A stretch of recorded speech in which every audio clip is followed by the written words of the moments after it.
கர்த்தருக்கு ஸ்தோத்திரம். நம்ம இந்த நாள் இந்த வெள்ளிக்கிழமை ஜெப கூட்டம் பூசாரி வெட்டி நம்முடைய ஜெப ஆலயத்தில் வைத்து நடைபெறுகிறது. ஆகையினாலே நாம் கூடி வந்து ஜெபிக்கிறதுக்காக இந்த நாளிலே கூடி வந்திருக்கிறோம். ஜெபிக்கிறதுக்காக நாம் கூடி வந்திருக்கிறபடியா ஜெபத்திற்கான ஒரு பகுதியை வேத பகுதியை தான் நாம் வாசித்து சிந்திக்க போகிறோம். ரோமர் எழுதின நிருபம் 12வது அதிகாரம். ரோமர் 12வது அதிகாரம் 12வது வாக்கியம். 12வது அதிகாரம் 12வது வாக்கியம். நம்பிக்கையிலே சந்தோஷமாயிருங்கள். நம்பிக்கையிலே சந்தோஷமாயிருங்கள். உபத்திரவத்திலே பொறுமையாயிருங்கள். உபத்திரவத்திலே பொறுமையாக இருங்கள். ஜெபத்திலே உறுதியாய் தரித்திருங்கள். ஜெபத்திலே உறுதியாக தரித்திருங்கள். பிரியமானவர்களே, தேவன் வாசித்த இந்த வசனத்தை ஆசீர்வதித்து தருவாராக. ஆமென். இந்த பகுதியை நாம் பார்க்கும் பொழுது 3 காரியங்களை இந்த 12வது வாக்கியத்தில் படிக்கிறோம். நம்பிக்கையிலே இருங்கள், சந்தோஷமாய் இருங்கள் என்று சொல்லப்பட்டிருக்கிறது. பிரியமானவர்களே, எப்பொழுதுமே ஜெபம் நமக்கு சந்தோஷத்தை தரக்கூடிய ஒரு காரியம். அது மட்டுமல்ல, ஜெபத்துக்கு நாம் புரியணும் என்று சொன்னால் ஜெபத்தில் என்ன இருக்க வேண்டும்? நம்பிக்கை இருக்க வேண்டும். நம்பிக்கை இல்லாமல் ஜெபிக்க கூடாது. நிறைய பேர் ஜெபம் பண்ணுவார்கள், நம்பிக்கை வைக்க மாட்டார்கள். ஆனால் நாம் நம்பிக்கை வைத்து என்ன செய்கிறோம்? ஜெபம் பண்ணுவோம். அதுதான் நம்முடைய ஜெபத்துக்கான முக்கியமான காரியம். ஆதி காலங்களிலே ஆபிரகாம் முதல் ஈசாக்கு யாக்கோபு போன்ற முற்பிதாக்களின் காலம் முதல் நமக்கு எல்லாரும் நம்பிக்கையாக இருந்தார். ஆகையினால்தான் வேதப்புத்தகம் நமக்கு நம்பிக்கையை பற்றி கற்றுக் கொடுக்கிறதாக இருக்கிறது.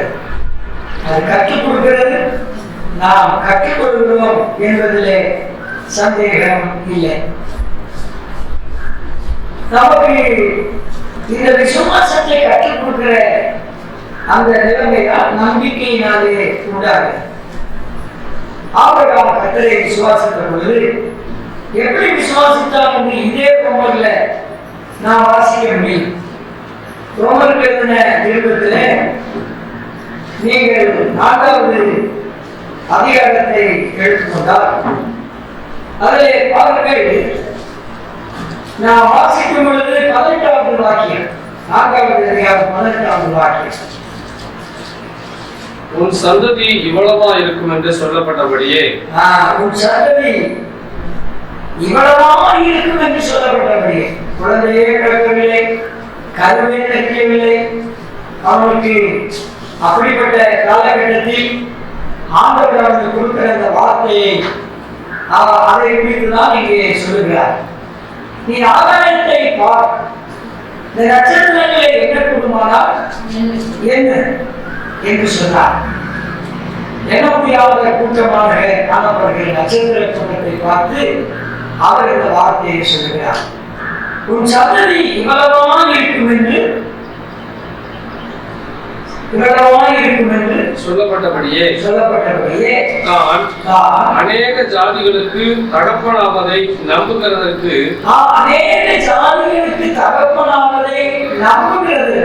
ஏதுமில்லாதிருந்தும் அதை நம்பிக்கையோட விசுவாசித்தார். நம்புகிறதுக்கு ஏதுமில்லை. அதுதான் நான் முதலே சொன்னேன் இல்லையா? கருத்தறியவில்லை, இன்னும் குழந்தை உருவாகவில்லை, குழந்தை பிறக்கும் என்ற வயது கடந்து போய்விட்டது. இந்த நிலைமையெல்லாம் உருவாகி இருக்கும் பொழுது அதுதான் நம்புகிறதுக்கு என்ன இல்லாம ஏதும் இல்லாம ஒருவேளை இளவயதா இருந்தா நம்பக்கூடியதுக்கு சாத்தியமா இருக்கும். வயசு இளம் வயசு இல்லை அந்த அம்மாவுக்கு. ஆபிரகாமுக்கும் 7 வயசு இல்லை. எத்தனை வயசு? 100 வயது கிட்டத்தட்ட வரப்போகுது. பிரியமானவர்களே, அவர் 75 வயசுல கர்த்தர் இவனோட பேசுறார். நான் வானத்தின் நட்சத்திரங்களை போல உனக்கு என்ன செய்ய போறேன், சந்ததியை தரப்போறேன்னு சொல்றேன். இதை எப்படி நம்புறது? நம்புறதுக்கே ஏது இல்லை. வயசு கடந்து போச்சு, ஸ்ரீகளுக்கு உள்ள வழிபாடு முறையே என்னாச்சு, நின்று போச்சு. எப்படி நம்புறது? அதனாலதான் நம்பிக்கையிலே எப்படிங்க சந்தோஷமாயிருங்க. ரோமர் 12:12 நம்ம படிச்சோம் இல்லையா? நம்பிக்கையிலே எப்படி இருக்கு, சந்தோஷமா இருக்கு. அன்புக்குரியவர்களே, நம்முடைய வாழ்க்கையில எத்தனை விஷயங்களை நம்ப வேண்டும்.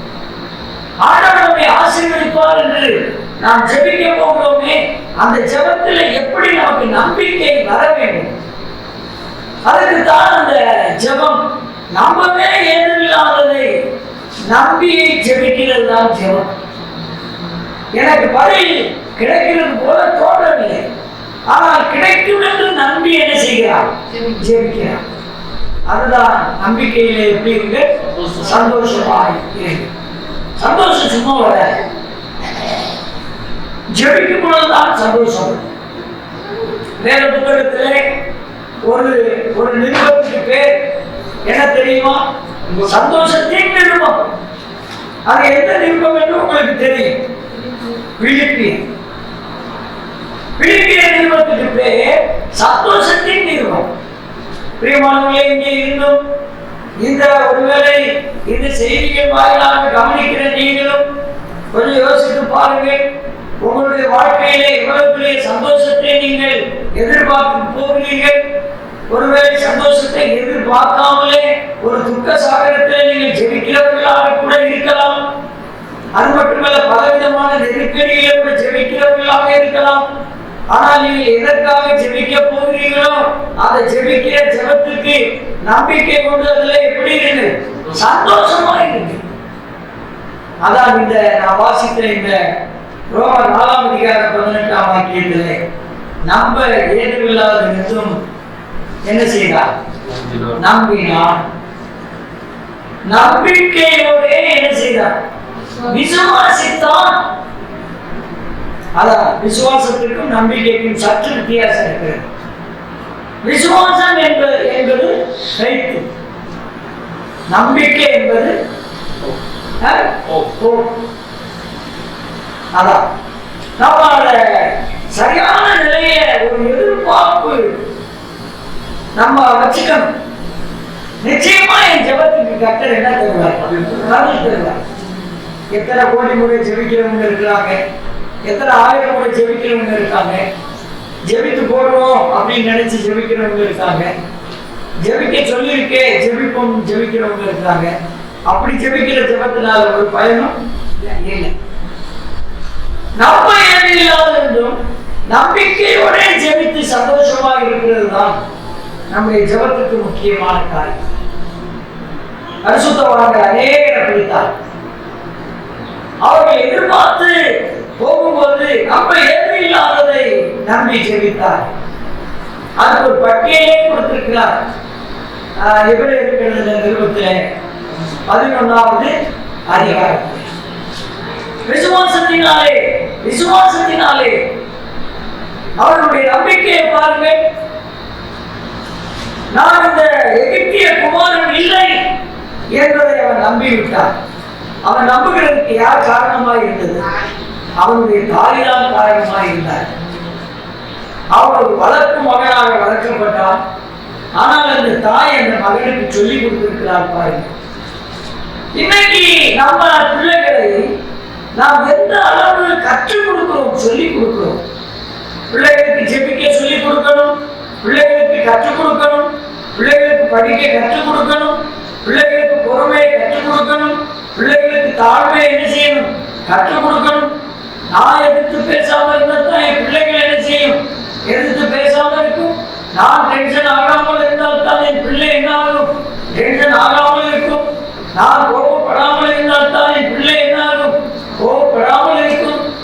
அப்ப இதெல்லாம் நம்முடைய வாழ்க்கையிலே, நம்முடைய விசுவாச வழியிலே நம்பிக்கைக்குள் வர வேண்டிய விஷயம்.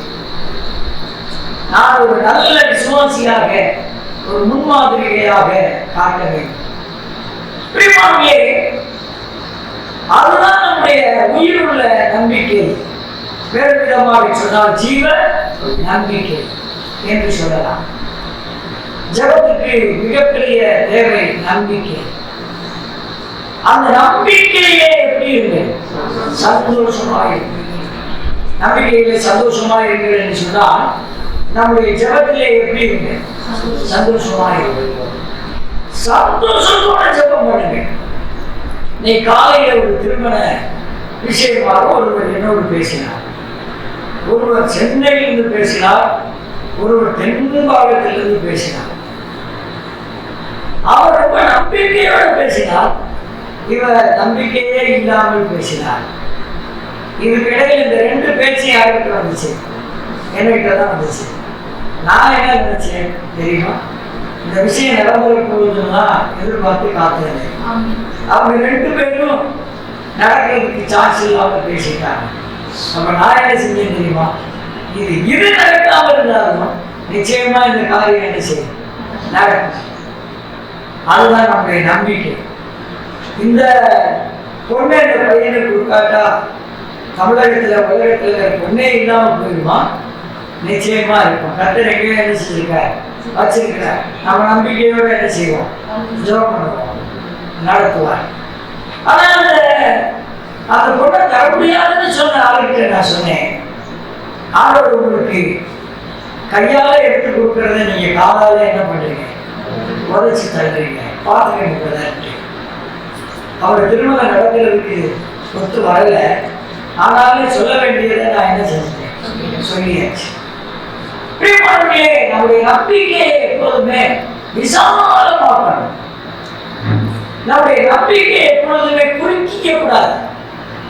ஜெபத்துக்கு நிறைய பேர் வரல, அதனால ஜெபிக்காமலே இருந்தோம் அப்படின்னு நினைச்சிடக்கூடாது. பிரியமானவர்களே, எந்த கூட்டத்துக்கு ஜனங்கள் நிறைய வருவாங்க, ஆனா ஜெபிக்கிற கூட்டத்துக்கு எப்பவுமே ஜனங்கள் எப்படி இருப்பாங்க? குறைவாத்தான் இருப்பாங்க. ஆனாலும் இந்த பிரம்மாண்டமான கூட்டம் இருந்தாலும் இந்த ஜெபிக்கிற கொஞ்சம் கூட்டம் தான் இந்த சபைக்கு என்னவா இருக்காங்க? தூணா இருக்கிறாங்க. அல்லேலூயா. கர்த்தருடைய பரிசுத்த நாமத்துக்கு நம்ம நம்பிக்கையை கொஞ்சம் விசாலமாக்குங்க. நம்பிக்கையா இருங்க. நிச்சயமா நம்முடைய சபைய, நிச்சயமா நம்முடைய குடும்பத்தை, நிச்சயமா நம்முடைய வாழ்க்கைய, நிச்சயமா நம்ம தனிப்பட்ட காரியங்களை கர்த்தர் சந்தோஷப்படுத்தி தரப்போறாரு. ஆமென். கர்த்தருக்கு ஸ்தோத்திரம். அந்த விதமான நிலையில நம்முடைய வாழ்க்கையை எப்போதுமே ஒரு காலம் விட்டுறக்கூடாது. அதனால அவர் சொல்றாரு, ஜெபத்துல எங்க நம்பிக்கையில எப்படியுமே சந்தோஷமா இருக்கு. ஆண்டவர் நம்ம ஜெபிக்க போற ஜெபத்துக்கு நிச்சயமா பதில் கொடுப்பா. ஆமென். அதான் நம்முடைய ஜெபம். எவ்வளவு அருமையான இடத்தை தேவன் நமக்கு தந்திருக்காரு பாருங்க. நிலப்பட்டியில உட்கார்ந்து நம்ம ஜெபிக்கும் போது டென்ஷன் டென்ஷன் டென்ஷன். என்ன டென்ஷன்? அந்த அசத்தம். இங்க இருந்து 4 காவல் அடிச்சுக்கிட்டு வண்டி வருது, அங்க இருந்து 4 காவல் அடிச்சுக்கிட்டு வண்டி வருது. அதுவும் நம்ம பக்கத்துல டீ கடைகள் இதெல்லாம் வரும்னு நினைச்சு நம்ம ஏற்கனவே அதைய கட்டல. குடும்பங்கள்லாம் வரும்னு நினைச்சால் கடைகள் கடை வீதிகள் ஆகிடுச்சு. அது ஒரு பிரமாண்டமான சூழ்நிலையில் இருக்கு, டென்ஷனா இருக்கு, ஒரே இதா இருக்கு. ஆனா இங்கே நம்ம உட்கார்ந்து ஜெபிக்கும் போது எப்படி இருக்கு? ரொம்ப அமைதியா, அது ஃப்ரீயா, நீங்க சொல்ற மாதிரி அமைதியா நம்ம இருந்து சைலண்டா ஜெபிக்கணும். நம்முடைய ஜெபம் கர்த்தர் நிச்சயமா என்ன தரப்போறாரு? பதில் தருவார். அதான் நம்பிக்கையில் எப்படிங்க? அந்த ரோம 4வது அதிகாரத்தில் 5வது வசனத்தை பாருங்க, 19வது வசனத்தை பாருங்க. அவன் விசுவாசத்தினாலே பலவீனமாய் இருக்கிறான். அவன் விசுவாசத்துல எப்படி இருக்க? நம்பிக்கையில நீங்க பலவீனமாயிராதீங்க. அவன் ஏறக்குறைய 100 வயதுள்ளவனாய் இருக்கும்போது தன் சரீரம் செத்து போனதையும் சாராளுடைய கற்பமும் செத்து போனதையும் அவன் என்ன சாகல, அவர் உயிரோட இருக்கிறாரு. அந்த அம்மாவும் உயிரோட தான் இருக்கு. அவரோட வார்த்தை சொல்றதுக்கு என்ன அர்த்தம் தெரியுமா? என்னுடைய உயிரணுவும் செத்து போச்சு, சாராளுக்கு கற்பம் தெரிக்கிற உயிரணுவும் என்ன ஆயிடுச்சு? செத்து போச்சு. பார்த்தீங்களா? செத்து போனதையும் தேவனுடைய வாக்குத்தத்தத்தை குறித்து அவன் அவசரமாயும் சந்தேகப்படாமல் அது செத்து போயிடுச்சுனாலும் தேவனுடைய வாக்குத்தத்தத்தை குறித்து அவிசுவாசமாய் சந்தேகப்படாமல் தேவன் வாக்குத்தத்தம் பண்ணினதை நிறைவேற்ற வல்லவராய் இருக்கிறார் என்று முழு நிச்சயமாய் நம்பி தேவனை மகிமைப்படுத்தி விசுவாசத்தில் வல்லவனானான். விசுவாசத்தில் யாரான பாருங்க, நம்பிக்கையில சந்தோஷமா இருக்குன்னு சும்மா ஒரு வார்த்தையில சொல்றது நம்பி அவன் தேவனுடைய வாக்குறுதியை என்ன செஞ்சான்? அவர் சொல்லியிருக்காருயா. ஏன் சரீரம் செத்தாங்கன்னா சாதாரண சரீரம் செத்தாங்க. என்னால முடியாது நிச்சயமா தெரியும். எப்படி பிரயாசத்தினால முடியாது நிச்சயமா தெரியும். என் குடும்பத்தாருடைய உழைப்பினால முடியாதுன்னு நிச்சயமா தெரியும். ஆனா என் ஆண்டவர் சொன்ன வாக்குத்தத்தத்தால அதை செய்ய முடியும் என்று வல்லவராயிருக்கிறார் என்று முடியும் என்று எப்படி நம்பினார்? முழு நிச்சயம், அற நிச்சயமாய். நான் கூட நம்பப்படுறத ஆனால் ஜெபம் பண்ணேன் அப்படின்னு சொல்லி சொல்லுவாங்க. அது அவர் அப்படி சொல்லல. நான் கூட நம்பப்படுறத ஆனா நம்பி ஜெபம் பண்ணேன்னு சொல்லல. முழு நிச்சயமா என்ன செய்யுது? நம்பி அவன். அதுதான் நம்ம ஜெபத்தில் இருக்க வேண்டிய நம்பிக்கை. ஒவ்வொரு விஷயங்களுக்காக ஜெபிக்காட்டாலும், கொஞ்சம் விஷயங்களுக்காக ஜெபித்தாலும், அந்த ஜெபிக்கிற விஷயத்துல நமக்கு என்ன இருக்கும்? நம்பிக்கை. பாருங்க ஆண்டவர் எப்படி நம்மளோட பேசுறாரு. முழு நிச்சயமாய் நம்பி தேவனை மகிமைப்படுத்தி இன்னும் குழந்தைய பிறக்கல. ஆனா தேவனை அவன் என்ன செய்யணும்? மகிமைப்படுத்த. அதான் நம்ம ஸ்தோத்திரம் பண்ண சில காரியத்தை. ஆண்டவரே நீங்க இப்படி செய்ய போறீங்க, உங்களுக்கு ஸ்தோத்திரம். இன்னும் ஒண்ணுமே இருக்கா, செய்யவே இல்லை. ஆனா நம்பி நம்ம ஸ்தோத்திரம் பண்ண. அதான் முழு நிச்சயமாய் நம்பி தேவனை மகிமைப்படுத்தி விசுவாசத்தில் யாரானா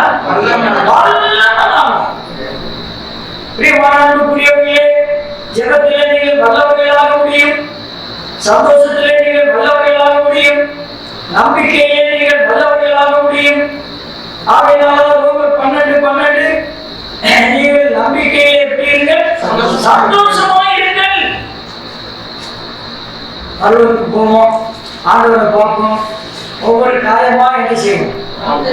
சுத்தம் செய்வோம். எப்படி நீங்க நம்புறீங்க? அதான் எங்க பிரதர் சொன்னாரு, நம்பிக்கை இருக்கிறேன்.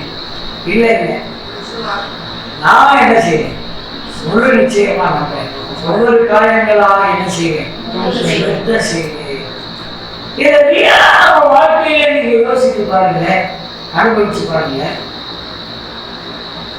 சிலருக்கு கையில கிடைக்க கிடைக்க கிடைக்க கிடைக்க கிடைக்க நாம சந்தோஷம் என்ன அதிகரிக்கு. கிடைக்க கிடைக்க அதிகரிக்கிறது பெரிய சந்தோஷம் இல்லை. கிடைக்காம இருக்கும்போது அதிகரிக்குது பாத்தீங்கன்னா, அதுதான் பெரிய சந்தோஷம். இல்லையா? நம்பிக்கையில சந்தோஷமாயிரும். அதான் நம்ம எபிரேயர் படிக்கும் பொழுது 12வது அதிகாரம் 6வது வாக்கியத்தை கர்த்தர் எவனிடத்தில் அன்பு கூறுகிறாரோ அவனை அவர் சிட்சித்து தாம் சேர்த்துக் கொள்கிற எந்த மகனையும் தடுக்கிறார் என்று.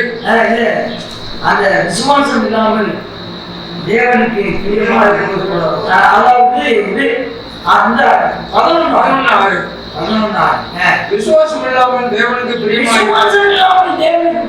இருப்பது கூடாத காரியம். பாத்தீங்களா?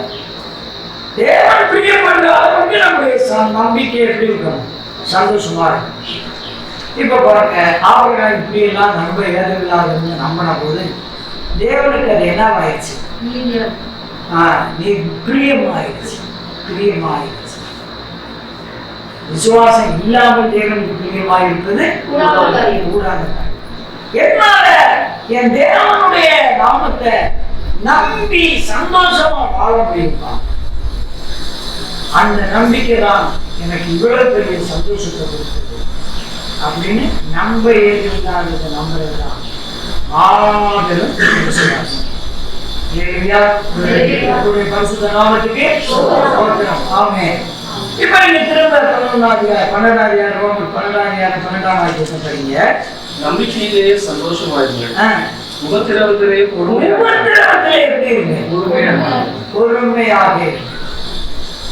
நமக்கு நேரிடுகிற உபத்திரவத்துல எப்படி இருக்கணுமா? பொறுமையா இருக்கணும். இது எவ்வளவு பெரிய காரியம் பாருங்க.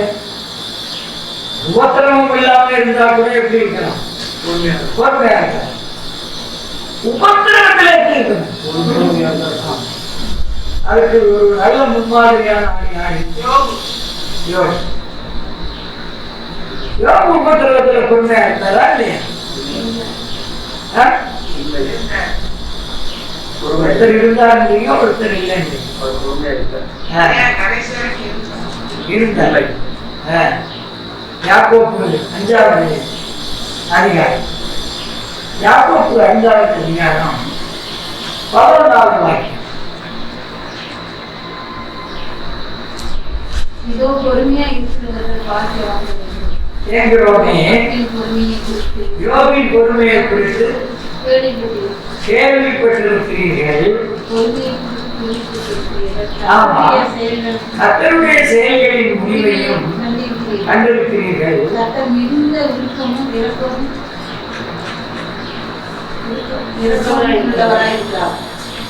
நீங்க நல்லா கவனிங்க. பொறுமையா இருக்கிறவர்களை குறித்து பாக்கியவான்கள் என்கிறோமே, யோபின் பொறுமையை குறித்து கேள்விப்பட்டிருக்கிறீர்களேன்னு சொல்லியிருக்கு. அப்ப யோபு பொறுமையா இருந்தாரா இல்லையா? பொறுமையா இருந்தாரு, ஆனா பொறுமையா இல்லை. என்ன பொறுமையா இருந்தாரு, பொறுமையா இல்லை? யோபு தேவனிடத்துல எப்படி இருந்தாரு?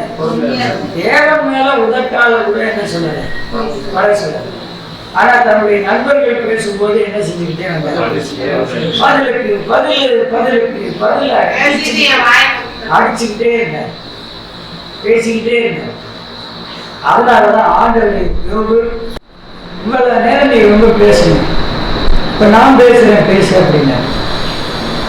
அப்பதான் அவன் ஐயோ நம்ம பேசுனது தவறுன்னு உணர்ந்து தூள் சாம்பலுமா இருக்கிற அடியன் வாயை என்ன செஞ்சுக்கிறேன், அவன் ரொம்ப பேசிட்டேன், என் வாயை இன்னுமே என்ன செய்கிறேன், தொட்டி போடுறேன். அப்ப யோபு பொறுமையா இருந்தாரா? யோபு பொறுமையை கேள்விப்பட்டிருக்கிறோம்னு சொல்றது இந்த பொறுமையே இல்லை. கடவுள் தனக்கு சோதனை கொண்டு வந்த போது அதுல எப்படி இருந்தார்? பொறுமையா இருந்தார். ஆனா உபத்திரவத்தில் எப்படி இல்லை? பொறுமையா இருக்கு. உபத்திரவத்துல பொறுமையா இருக்கணும். உபத்திரவத்துல பொறுமையா இருந்த 4 பேரை சொல்லி காட்டுங்க பார்க்கலாம். அப்படின்னா விசுவாசியை யார சொல்லுவீங்க? யோசேப்பு, தானியேல், சாத்ராக், மேஷாக், ஆபேத்நேகோ. அவங்க எல்லாம் உபத்திரவத்துல எப்படி இருந்தாங்க? பொறுமையா இருந்தாங்க. உபத்திரவம் வரலையா? அதுல பொறுமையா இருக்கணும். வீட்டுல நம்ம என்ன செய்யறோம்? கணவனை பொறுத்துக்க முடியல, மனைவியை பொறுத்துக்க முடியல, கணவனை மனைவியெல்லாம் பொறுத்துக்கலாம், இந்த பிள்ளைகளை பொறுத்துக்க முடியல. பூரா இருக்கு, பிள்ளைகளெல்லாம் பிறக்கல, எல்லாம் பிறந்திருக்கு, பிசாசுகளெல்லாம் பிறந்திருக்கு. இந்த பிசாசுகளை வச்சு ஆள முடியல, வாழ முடியல. ஐயோ இப்ப எப்படின்னா இன்னும் இனிமே பிறக்க போற பிள்ளைங்க எப்படி பிறக்க போறதோ தெரியல அப்படின்னு சொல்றாங்க, வாழ்விட்டே சொல்றாங்க. அப்ப பாருங்க, பிள்ளைங்க நமக்கு உபத்திரவம் கொடுத்தா அதுல என்ன விளங்கும்? உபத்திரவத்துல எப்படி இருக்கு? அப்பதான் நீங்க ஜெபிக்கிறதுக்கு ஜெயமுள்ள விசுவாசி ஆக முடியும். சும்மா ஒரு வசனம் சொல்லல, வேதத்துல எழுதியிருக்கிற வசனம் நம்முடைய தைரியத்துக்காக விலனுக்காக மட்டும் எழுதியிருக்கிறது. அது நம்முடைய வாழ்க்கையின் அனுபவத்துக்காக எழுதியிருக்கு. நம்ம வரக்கூடிய அந்த உபத்திரவத்துல எப்படி இருக்கணும்? பொறுமையா. யோசேப்புக்கு கொஞ்சம் உபத்திரவம் இல்லை. அவன் போன ஏற்றுக்கொண்ட பொறுப்பு அத்தனையே அவனுக்கு என்ன? உபத்திரவம் தான். வீட்லயும் உபத்திரவம் தான், காட்டிலேயும் உபத்திரவம் தான், நாட்டிலேயும் உபத்திரவம் தான். அவளவுலையும் அவன் எப்படி இருந்தான்? அதுதான் உபத்திரவத்துல எப்படி இருக்கு? பொறுமையா இருக்கு. என்ன பலன் கேட்டான்? பொறுமையா இருந்த அவனை கர்த்தர் என்ன செய்தார்? ஆசீர்வதித்து உயர்த்தினார். அதை வாழ்க்கை முழுவதும் ஒரு நல்ல பாடம். உதாரணமா சொன்னா நம்முடைய ஆண்டவராகிய இயேசு கிறிஸ்துவை போல அவனுடைய பொறுமை விளங்கினார். அது மட்டும் இல்ல, தானியேலை பாருங்க, அவருக்கு நிறைய உபத்திரவங்கள் வந்தது. உபத்திரவம் வந்து அவனை பிடிச்சு எங்க போட்டாங்க? சிங்க பெட்டிக்குள்ள போட்டாங்க. அது சாதாரண உபத்திரவமா? பிரேமாவிலே ஒரு மனுஷனை தூக்கி போட்டான், நொறுக்கி விடும். ஆனா அவனோட அந்த சிங்கம் என்ன செய்யும்? வாயை கட்ட கட்டினார். அப்ப உபத்திரவத்துல அவனுக்கு நல்ல பொறுமையை கொடுத்தார். கர்த்தருடைய பரிசுத்த நாமத்துக்கு அப்படித்தான் பாருங்கள் பிரியமானவர்களே. எப்பவுமே இருக்கிற அக்கினி ஜுவாலையில 7 மணிக்கு என்ன தூக்கி போனவங்க எல்லாம் அனல் தாங்க முடியாம சுருண்டு என்ன ஆயிட்டாங்க? செத்து போயிட்டாங்க. அவங்க 3 பேர் அங்க போட்டா 4 என்ன செய்யறாங்க? அக்கினியில நடத்திட்டு இருக்கிறாங்க. உபத்திரவத்துல அவங்க எப்படி இருந்ததுனால, பொறுமையா இருந்ததுனால. நீங்க நல்லா ஜெபிக்கிற விசுவாசி ஆகணும்னா நம்பிக்கையில சந்தோஷமா, நீங்க நல்லா ஜெபிக்கிற விசுவாசி ஆகணும்னா, ஜெயிக்கிற விசுவாசி ஆகணும்னா உபத்திரவத்துல பொறுமையா. நான் 3வதாக ரோமர் 12:12 ஜெபத்தில உறுதியா தரித்திருந்தார்.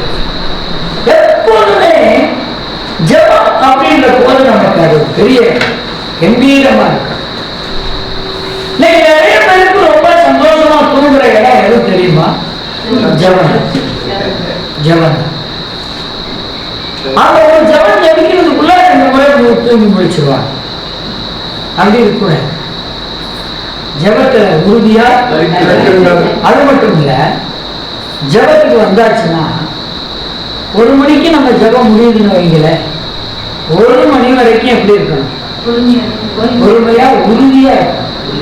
கொஞ்சம் எதிர்த்து போக, அப்புறம் திரும்பி வர, அப்புறம் கொஞ்சம் போக, அப்புறம் வர, அப்படி இருக்கக்கூடாது. ஜெபத்துல எப்படி இருக்கணும்? எல்லா காரியங்களுக்காகவும் உறுதியாக இணைந்து என்ன செய்யணும்? ஜெபிக்கணும். 84 வயதுடைய ஒரு அம்மா இருந்தாங்க. எங்க படிக்கிறோம்? லூக்கா எழுதின சுவிசேஷம் 2வது அதிகாரம் 36வது வாக்கியம் படிக்கல. 36, 37. ஆசேருடைய கோத்திரத்தாலும் பார்த்தையின் குமாரத்தையுமாகிய அன்னாள் என்னும் ஒரு தீர்க்கதரிசி இருந்தார்கள். அவர்கள் கன்னிப்பிராயத்தில் விசுவாசம் விவாகமானது முதல் 7 வருஷம் புருஷனோட வாழ்ந்தவளும் அதிக வயது சென்றவளுமாய் இருந்தாள். ஏறக்குறைய 84 வயதுள்ள அந்த விதவை தேவாலயத்தை விட்டு நீங்காமல் இரவும் பகலும் உபவாசித்து ஜெபம் பண்ணி ஆராதனை செய்து கொண்டிருந்தாள். எத்தனை வயசு? 84. அவன் புருஷனோட எத்தனை வருஷம்? 7 வருஷம். 7 வருஷம். அவ ஏறதுனால எத்தனை வருஷம் விதவையா இருக்கான்னு நமக்கு தெரியாது. 27 வருஷம் விதவை. ஆமா. ஏறத்தால 27 வருஷம் விதவையா இருந்தவன் எப்படி ஜெபம் பண்றான்? இரவும் பகலும் விட்டு நீங்காமல் ஜெபத்துல உறுதியா. எப்படிப்பட்ட ஜெபம் நம்ம செய்யணும்? நம்ம ஒரு ஜெபம்